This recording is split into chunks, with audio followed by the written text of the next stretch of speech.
2024 foi um ano desafiante para o setor de frutas e hortaliças.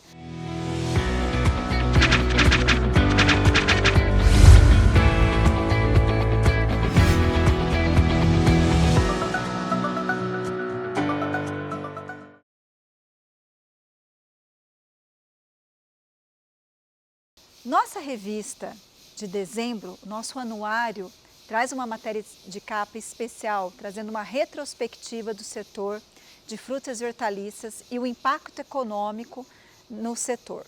Não só na matéria de capa, temos em cada página uma análise muito minuciosa de como foi 2024. Então, se você quiser entender como a economia afetou o setor de hortifrutis e como o seu produto, quais foram os impactos e o balanço de 2024, confira na Hortifruti Brasil de dezembro, que já está no nosso site e quem é cadastrado vai recebê-la no correio. Mas vamos fazer um resuminho? Qual foi aí a percepção geral do setor de frutas e hortaliças para 2024?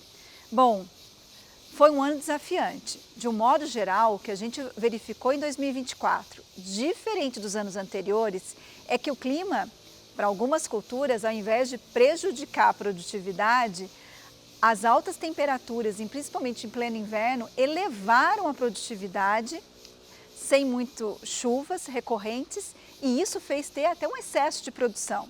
Foi o caso típico de tomate, onde a produtividade foi recorde, foi o caso de cenoura.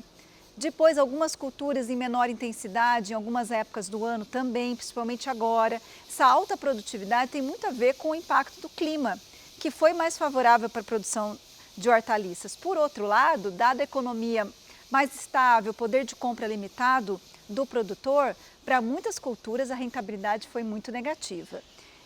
Principalmente, eu acho que eu quero destacar uma cultura, tomate, a rentabilidade foi negativa ao longo do tempo, e cenoura. Mas mamão também foi uma outra cultura que teve muitos problemas em 2024. Então, 2024 a gente pode caracterizar que boa parte do hortifruti o que a gente teve é um excesso de produção. Isso foi consequência das melhorias climáticas, melhorias de manejo, foram muito favoráveis, aumentou a produtividade e, consequentemente, o consumidor ainda muito estável pela nossa estrutura econômica atual limitada e isso fez os preços caírem muito abaixo do custo de produção do produtor, gerando, no geral, uma rentabilidade negativa. E mais, muitas culturas não tiveram nem mercado para escoar em alguns momentos, como foi o caso, por exemplo, de tomate e cenoura. Então, foi uma situação bastante complicada em 2024 pelo excesso de produção e a pressão do preço. Mas 2024 não foi só excesso de produção. Tivemos a cultura como dos citros, principalmente laranja no São Paulo e Triângulo Mineiro, onde foi uma produção muito restrita, muito abaixo da série histórica, que ocasionou preços recordes elevados, tanto no Brasil para a laranja como para o suco lá fora. Então, o clima não foi só positivo para a produção, mas também teve efeitos negativos, como foi o caso mais extremo na área de citricultura. Então, foi um ano desafiante para algumas culturas, de rentabilidade limitada, e para outras, apesar de ter preços recordes, pela produção ser muito restrita, como em citros, também teve muitas limitações. Então, realmente foi um ano bastante desafiante para o produtor de frutas e hortaliças. E o que esperar para 2025? Você já conferiu nossa edição, o anuário? Por produto, nossos pesquisadores traçam as principais perspectivas para 2005, um cenário, os principais movimentos, os principais fatos que devem aí nortear o mercado de frutas e hortaliças para 2025. Podemos antecipar um pouquinho o que pode acontecer em 2025? No geral, nossa expectativa é de um ano melhor. Por quê? 2024 a gente teve uma rentabilidade muito limitada para algumas culturas pelo excesso de produção. Então, as áreas não devem aumentar tanto. Então, a gente vai ter uma previsão de uma oferta muito equilibrada. Não tem à vista ainda nenhum problema de fenômenos enos, então alta variabilidade climática. Então, se o clima mantiver dentro da normalidade e um equilíbrio na produção, a perspectiva, principalmente para as culturas que tiveram uma rentabilidade muito negativa em 2024, por exemplo, o tomate, em 2025 o cenário deve ser muito melhor, como também um cenário melhor para a cenoura, por exemplo. Para as fruticulturas, também a gente está visualizando um cenário melhor.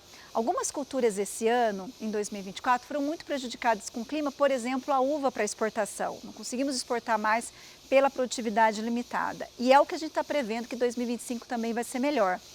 E para coroar em 2025, a gente recebeu uma novidade muito importante no final de 2024, que é, enfim, o acordo da União Europeia com o Mercosul, o acordo comercial. É claro que é um efeito muito mais de longo prazo, a gente não vai ter nenhum efeito imediato de redução de tarifas em 2025.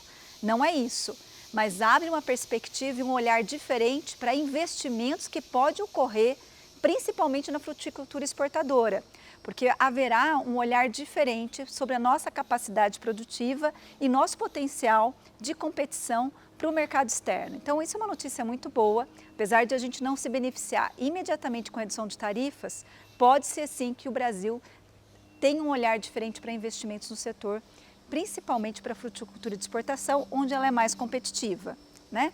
Um outro setor que também foi bom em 2024 e também deve continuar positivo em 2025 é o processamento das hortaliças, principalmente o setor batiticultor, que ano a ano aumenta a área, reflexo do aumento de consumo das hortaliças processadas com a batata pré-frita.